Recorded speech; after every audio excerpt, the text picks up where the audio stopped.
আসসালামু আলাইকুম সুপ্রিয় দর্শক সবাই কেমন আছেন? চলে আসলাম আগামীকাল বুধবার 15 জুলাই 2026 এইমাত্র পাওয়া আবহাওয়ার খুবই গুরুত্বপূর্ণ সংবাদ নিয়ে। এবার আগামী 48 ঘন্টায় আবারও আবহাওয়ায় শুরু হতে যাচ্ছে বিরাট বড় পরিবর্তন। দেশের উপর বিক্ষিপ্ত বজ্র বিদ্যুৎ সহ বৃষ্টিপাত, দক্ষিণাঞ্চলে 50 কিলোমিটার বেগে দমকা ঝোড়ো হাওয়া, বঙ্গোপসাগরে নতুন নিম্নচাপ নিয়ে আবারও আবহাওয়া অধিদপ্তর থেকে জারি করা হলো বিশেষ সতর্কবার্তা। প্রিয় দর্শক, আগামী 24 ঘন্টার মধ্যে ফের বঙ্গোপসাগরে নতুন করে তৈরি হতে পারে নিম্নচাপ। এই নিম্নচাপটি কতটা শক্তিশালী হবে, কোথায় আঘাত আনতে পারে, এর ফলে কেমন থাকতে পারে দুই বাংলার আবহাওয়া, কোন কোন জেলা হতে পারে ভারী বৃষ্টি বা ভারী বৃষ্টিতে আবারও বন্যার পরিস্থিতি তৈরি হওয়ার সম্ভাবনা আছে কিনা, কি জানাচ্ছে আবহাওয়ার ইউরোপিয়ান মডেল থেকে, তা জানিয়ে দেব ভিডিওটির মাধ্যমে। তো জানতে হলে ভিডিওটি না টেনে শেষ পর্যন্ত দেখবেন। ভালো লাগলে লাইক করে চ্যানেলটি সাবস্ক্রাইব করে পাশের বেল বাটনে ক্লিক করে রাখবেন। আর ভিডিওটি আপনি কোন জেলা থেকে লাইভ দেখছেন অবশ্যই কমেন্ট করে জানিয়ে দিন।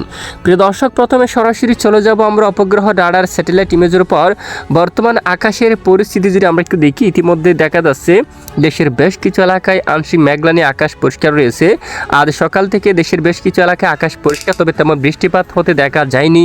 ইতিমধ্যে আমরা দেখতে পাচ্ছি বিশেষ করে পশ্চিমবঙ্গের ওপর, তারপর এদিকে ত্রিপুরা রাজ্যের বেশ কিছু এলাকায় ব্যাপক আকারে বজ্রবাহী মেঘ তৈরি হয়েছে, যার প্রভাবে এখানে আমবাসা, আগরতলা, হবিগঞ্জ, মৌলভীবাজার সহ বেশ কিছু এলাকায় আকাশ মেঘলা থাকবে। সঙ্গে এখানে অধিকাংশ এলাকায় যেমনটা কুমারঘাট, তারপর এখানে রয়েছে কমলপুর, মানু এই অঞ্চলে, আমবাসা, খোয়াই এই অঞ্চলে, তারপর এখানে কৈলাসহর, ধর্মনগর, শ্রীমঙ্গল, মৌলভীবাজার, কোলাউড়া, এখানে বেশ কিছু এলাকায় দেখুন এখানে বেশ কিছু এলাকায় তীব্র বজ্র বিদ্যুৎ সহ বৃষ্টিপাত হওয়ার সম্ভাবনা থাকবে।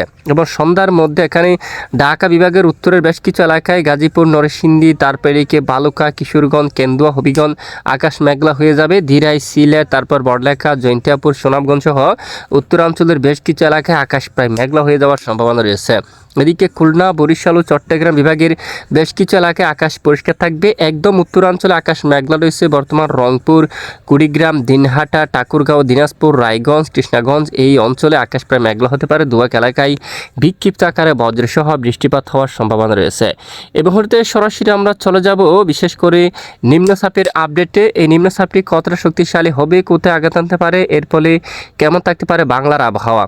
তো আসুন দেখে নেওয়া যাক। বিশেষ করে আগামীকাল বুধবার 15 জুলাইয়ের মধ্যে বঙ্গোপসাগরে তৈরি হতে পারে গভীর লঘুচাপ। এই লঘুচাপটি ধীরে ধীরে শক্তি বাড়িয়ে উত্তর দিকে অগ্রসর হয়ে সরাসরি আঘাত আনতে পারে বাংলার ওপর এবং উপকূলবর্তী জেলাগুলোর ওপর। আবার শুরু হতে পারে দমকা ঝোড়ো হাওয়া।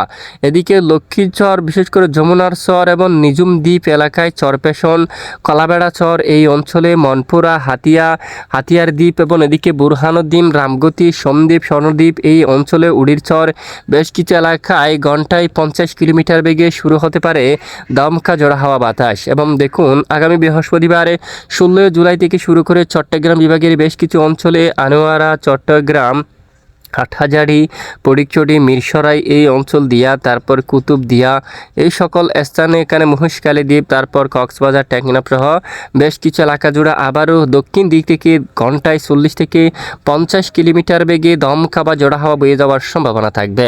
এবং এরপরে দেখুন ঠিক শুক্রবার 17 জুলাইয়ের মধ্যে কুমিল্লা থেকে শুরু করে চাঁদপুর, ফেনী, তারপর মনোহরগঞ্জ, বেলুনিয়া এবং এখানে ওমরপুর, উদয়পুর, তারপর কুমলুং এই অঞ্চলে, আগরতলা, ব্রাহ্মণবাড়িয়া, তারপর নাচিরনগর, শায়েস্তাগঞ্জ, হবিগঞ্জ, নবীগঞ্জ, আজমগীরগঞ্জ এই এলাকায়, তারপর ধীরাই সহ বেশ কিছু এলাকায় ঘন্টায় প্রায় দেখুন 40 কিলোমিটার বেগে ঝোড়ো হাওয়া, দমকা বাতাস বয়ে যাওয়ার খুবই সম্ভাবনা দেখা যাচ্ছে। এবং আবারও বঙ্গোপসাগর উত্তাল হতে পারে। দেখুন আবহাওয়া অধিদপ্তর থেকে আবারও নতুন করে সতর্ক সংকেত তুলে ধরা হতে পারে।